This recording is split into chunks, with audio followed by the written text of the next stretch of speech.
Tunisiens et Européens, des femmes du monde pour parler. Aujourd'hui, c'est leur journée. C'est leur journée, c'est leur fête, c'est leur journée de gloire. Alors, s'il n'y a personne, je vais donner la parole à Jalal Bemri. Allez-y, donnez-lui la parole. Tout le monde veut écouter Jalal Brik. Jalal Brik est une femme comme les autres.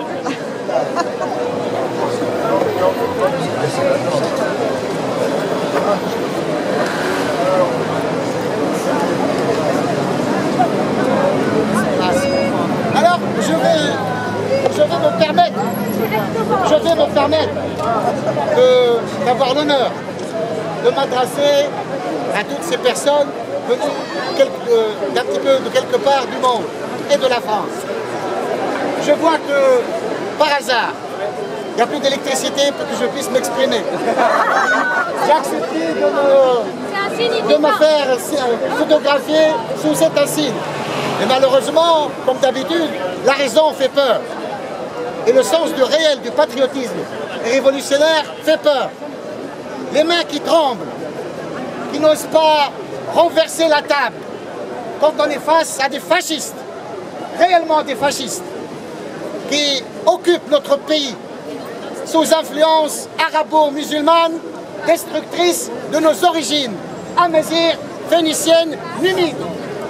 Nous, peuple tunisien, nous n'avons fait jamais de différence entre l'homme et la femme, puisque nos guides et nos chefs de guerre furent des femmes et non des hommes. Nous sommes une nation plus vieille que ceux qui nous occupent aujourd'hui. Et nous avons ramené à l'humanité beaucoup plus qu'avaient ramené leur Coran, leur Hadith, leur Sunna. Nous, Jalal Ben Ali Ben Mohamed Brik, Axel, d'origine de mon nom, déclarant la guerre à l'occupant arabe qui détruit notre civilisation multimillénaire. J'en appelle aux forces vives de la Tunisie de se relever et de bousculer tous ces vents fanfarons qui ne font que donner de l'espoir et de l'oxygène à l'occupant nahdaoui. Oui, la Nahda est un outil de destruction et d'occupation. Oui, la Nahda a le soutien du président de la République ex-française, occupé par l'argent qatari, occupé par l'argent de l'Arabie. Je suis encore plus fier de me déclarer français qu'arabe, puisque nous sommes plus proches des Français que des Arabes. L'occupation française fut un moment très désagréable dans nos relations, mais elle a annoncé les germes de la démocratie, de Karl Marx, d'Engels, de Lénine, de Roland Barthes, d'Althusser, de Foucault. Il y a quelqu'un qui n'a pas compris ta dénomination français-arabe. Tais-toi. Il y a quelqu'un qui Mais je croyais qu'il n'y avait plus d'électricité. Je croyais qu'il n'y avait plus d'électricité. S'il te plaît, tu représentes qui là? Nous, Axel Ben Ali Ben Mohamed Brik. Qui là? Nous. Vas-y, C'était fini votre histoire. Ah, je vais me photographier devant Saint-Michel parce que c'est religieux. Vous avez peur. Moi, je vais aller là-bas.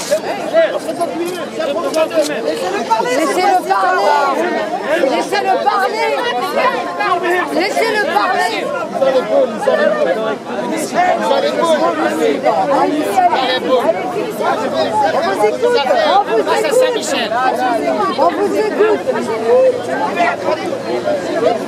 Les gens qui tendent la main à l'occupant arabe, qui négocient avec Rachid Ghannouch. Je cite ici Zine El-Abbès, l'ami de la gauche. Bon, voilà une sorte d'intégrisme marxiste-léniniste. La foi en la tunisianité de notre peuple est inébranlable, indiscutable. On ne négocie jamais avec l'ennemi. Voilà. Et nous avons aussi, on m'a demandé de parler. C'est vos amis qui m'ont demandé de parler. Et quand par la présence du Saint-Esprit, c'est la mienne, on a dit qu'il y avait plus d'électricité. Vous avez raison de parler, et toute occasion est bonne pour dire ce qu'on pense. Voilà. Alors, pour finir,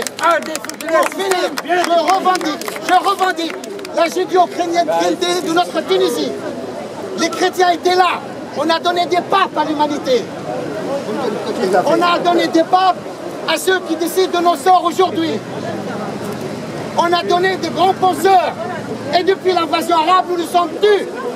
Et moi, nous, Axel Ben Ali Ben Mohamed, refusons cette tragédie et cette fatalité musulmane. On n'est pas obligé d'être musulman, mais on a l'obligation de respecter son pays, de ne pas l'attribuer à un occupant, même si cette occupation dure depuis plus de 1000 ans. Même si elle durait encore 10 000 ans, je revendiquerai ma non-arabité et j'emmerde tous ceux à qui ça ne plaît pas. Voilà, je vous salue. Bravo!